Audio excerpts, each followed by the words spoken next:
The defense relationship between Pakistan and China has a long history too complex to get into here, but in the late 1980s into the early 90s, those ties were strengthened a bit as both countries found themselves on the receiving end of economic sanctions by the West. By the mid-90s, China and Pakistan had started a project to jointly develop a new, low-cost fighter aircraft, with the primary goals of providing multi-role capability and, importantly, being free of any Western export restrictions.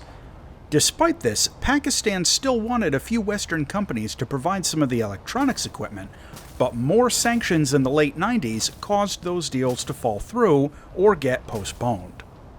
The new plane, by now called the Super 7, or FC-1 depending on which country was talking about it, had its basic design finalized and construction of a prototype started in 2002. The plane initially used Russian RD-93 engines and Chinese electronic systems that were borrowed over from other projects, and it first flew in late 2003. The plane was redesignated again to JF-17 by Pakistan, and early testing found a lot of issues that needed to be resolved. Some major aerodynamic work was done to the front half of the airplane, and several more deals with Western suppliers fell through for various reasons. As a result of this, early Block 1 examples of the plane had a weird hodgepodge mix of components. The Russian-sourced engines were also a point of contention, as both China and Pakistan wanted to avoid export restrictions. An agreement was finally reached for the first batch of engines, but adapting the jet to use a Chinese engine free of any foreign permission requirements was seen as a high priority. Small batches of JF-17s started entering service with Pakistan in the late 2000s, and production of the jet is split between China and Pakistan, with the plane gradually phasing out several older jets in Pakistani service. There's a lot more drama with this jet's background than I really have time to go into here, but it currently flies with Pakistan, Nigeria, and Myanmar, with several other potential export customers showing an interest due to its low cost and relatively modern capabilities. What we get in War Thunder is the JF-17 Thunder, a strike aircraft in Rank 8 of the Chinese tech tree. This is a squadron vehicle that can be researched without grinding the entire tree. The jet gets a full ballistics computer for its air-to-ground weapons, but notably, no EEGS for its cannons, which is uncommon in a Rank 8 jet. It gets the AN/ALR 400 radar warning receiver, a modern see-through J-band unit with direction-based sensing and pretty good threat identification. The radar is the KLJ-7, which has multiple look-down modes, track-while scan, multiple ACM frames, and 4 data link channels. This radar has fairly good performance at short range, but it can struggle with targets out past 30 kilometers or so. The loadouts for the JF-17 include a selection of air-to-ground munitions, air-to-air missiles, a targeting pod, and drop tanks. Notably, the wingtip pylons can only carry a pair of dogfight missiles. Speaking of which, the dogfight missile is the PL-5E2. This is an all-aspect infrared missile with infrared countermeasures and fairly good overall performance. It's not the best, but it's generally good enough. For longer-range shots, you get the SD-10A. This is an active radar missile with inertial guidance and data link. On paper, the stats of this missile look pretty solid, but in practice, the data link can be a bit unreliable due to the flaky tracking on the jet's radar set. More on that later. For air-to-ground munitions, the JF-17 can take a pretty good selection of laser-guided bombs in different sizes.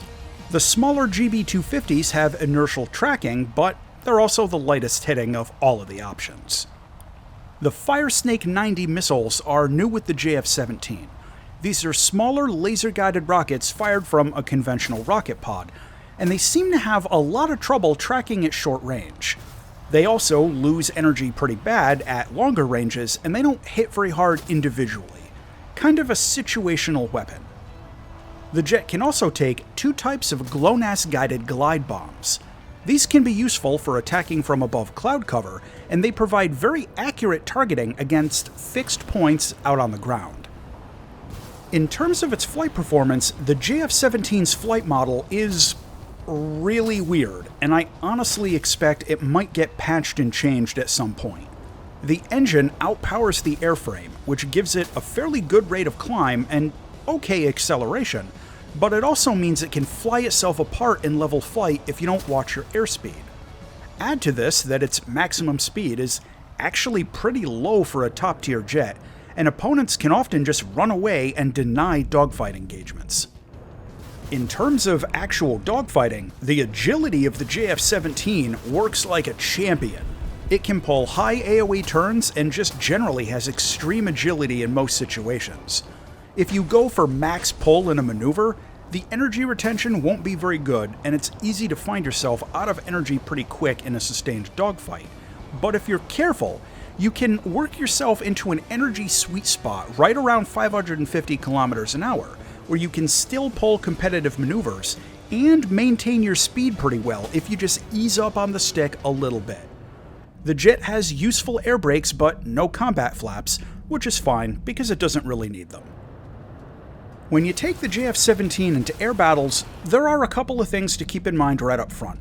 The jet doesn't have an EEGS for gunfights, which is a pretty unusual shortcoming for a top-tier jet, so you have to remember that your gun sight is not adjusted when you get up close.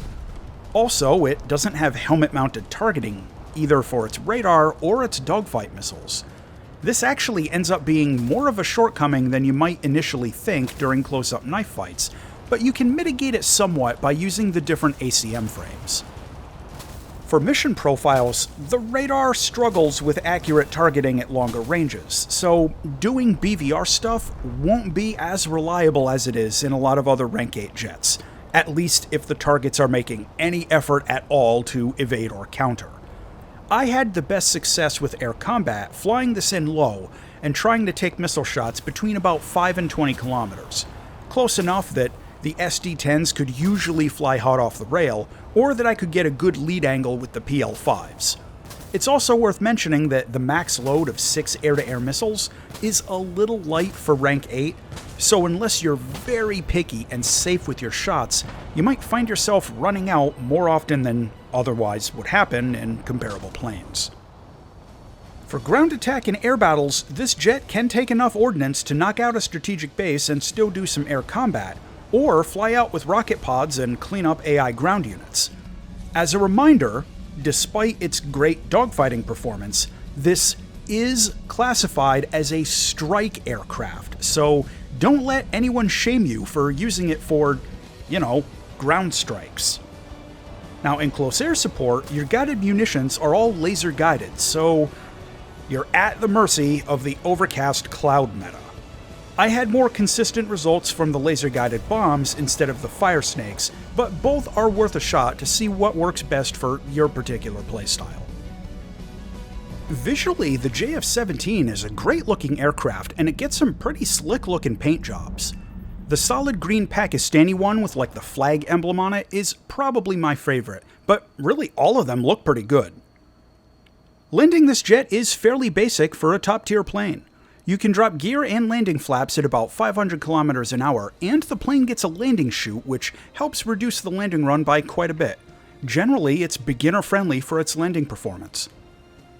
The cockpit has great visibility and 3 large MFDs in good locations.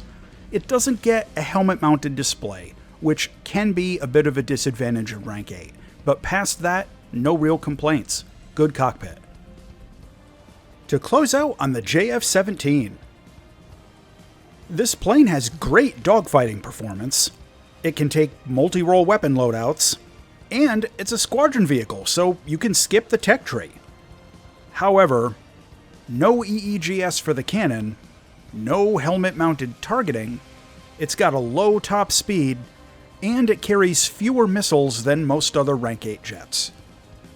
The final verdict on the JF-17 Thunder is that this is a great option for someone who needs a top-tier multi-role fighter but hasn't finished grinding the Chinese tech tree yet.